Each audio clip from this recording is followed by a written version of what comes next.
Good afternoon. My name is Freddie Alexander, and I've been held with the task of giving myself an interview. And in doing that, I have three questions that I need to ask and that I need to be able to answer. So I'm going to try to put myself in the shoes of the interviewer and the interviewee. Okay? So, first, the first question that I'm going to ask is, Mr. Alexander, can you describe your students' progress from the beginning of the year until the end of the year, and how did you help them get there? Well, when you talk about students and you talk about student progress, um, in the beginning of the year, obviously I would give some type of pre-test assessment and assess the learning of the students that I have, check the learning styles, just check the levels, see where everybody is, and I would use that assessment data to help me drive the instruction in the classroom. I would use that data to break the kids into small groups according to their levels so that I can meet the need of all the children in the classroom. And then at the end of the year, we would do some type of post-test assessment to see if all the goals were met during the school year. And it says, how did you help them get there? I would help, once again, I would help them get there through a variety of reasons. Once again, one, through whole group instruction, I would use that as an opportunity to work with the kids and teach them new material. Two, through small group instruction, where I can really look at the goals and objectives and make sure that everything is in line with the particular curriculum that it is that we're using. Um, that's how I would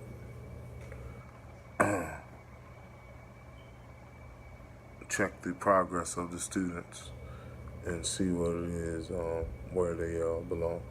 Also, number two, the next question is, think about the group of students that struggle the most in your class academically or behaviorally. Why do you think they struggle, and how do you support their growth?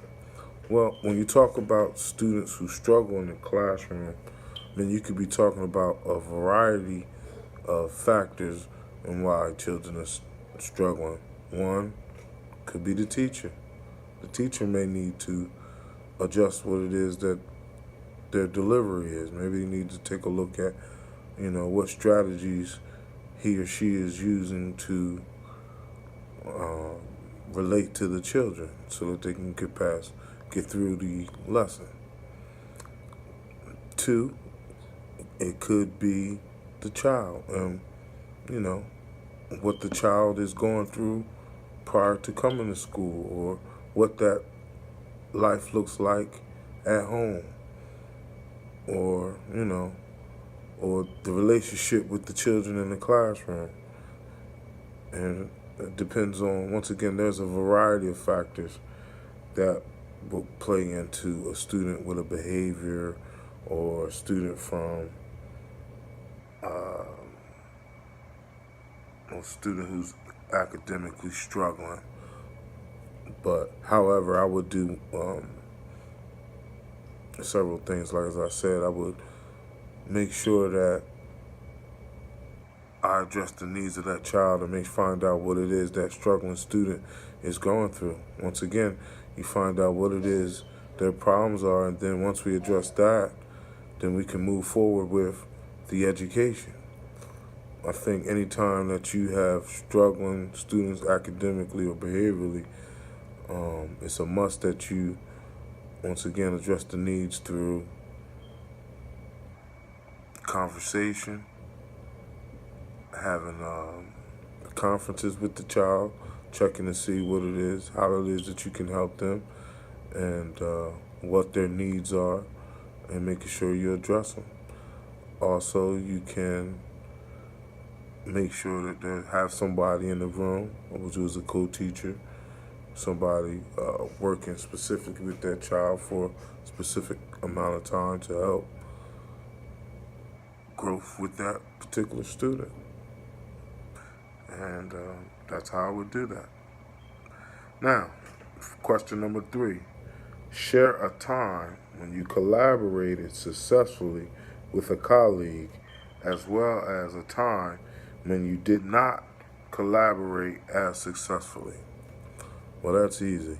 When you talk about a collaboration, I remember a time where a friend of mine, Chris Chambers, and I were in a class, and we got observed, and we did a dual lesson where we both were a part of the lesson, and we sat down and we talked about everything we were going to do, and we planned it out.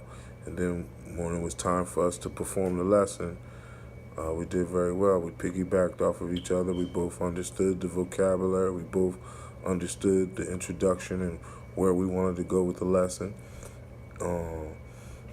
When we delivered the lesson, we saw that the kids really received the information. It was a mathematic lesson on the substitution method. We both had small groups that we worked with, and at the time, the lesson went very well. It was successful. We did a pre and a post test, and the post test, the kids were very successful. They learned a lot during the lesson. It was good. As far as a time when collaborating was not so successful, there was a time where I was working with a gentleman. We'll just call him Mr. RJ for the sake of not saying any names, but we worked together and we had to do a lesson. We did a lesson together, and it wasn't so successful. And the reason why this lesson wasn't so successful is because his view and my view on a particular political stance, we both did not, particularly agree. And I think that particularly hurt the lesson because we kind of strayed away from what the lesson was supposed to be about and what the kids were getting. And once again, we made it personal with one another instead of being on the same page and working together and getting through those things.